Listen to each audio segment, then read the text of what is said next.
Assalamu alaikum. There's a big problem that a lot of Muslims do when they're praying, especially when they're doing their sujood. I saw people do in Masjid al-Nabawi in Medina. I saw people doing it in Amman, in Jordan, in Bilad al-Sham. I saw people doing it in the UK. Everywhere, loads of Muslims are doing this. A lot of Muslims, when they're doing their sujood, they're putting their arms on the floor like this.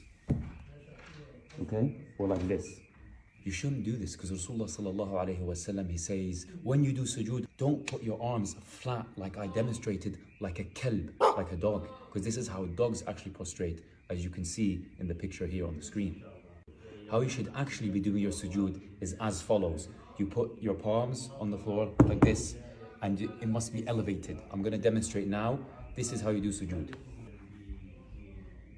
You see how my arms are elevated here? Okay, they're not like this, like a dog. They're like this, in line with my nose, approximately. That is how you do sujood properly. A lot of you may be thinking, why does this matter? It's because the Prophet Muhammad sallallahu alaihi wasallam says in hadith, "Sallu, pray, kama ra'aytumuni usalli." Pray as you have seen me praying. So you want to try and emulate the Prophet in every way, shape or form. Yes, and that's how he did his sujood. So make sure to follow this guidance, inshallah. Please everyone share this video, because I've seen so many Muslims do this, especially the older generation who think that they're praying properly, but they're doing this major mistake in their salah. And for all of you as well, make sure not to do this when you do your sujood. Assalamu alaikum.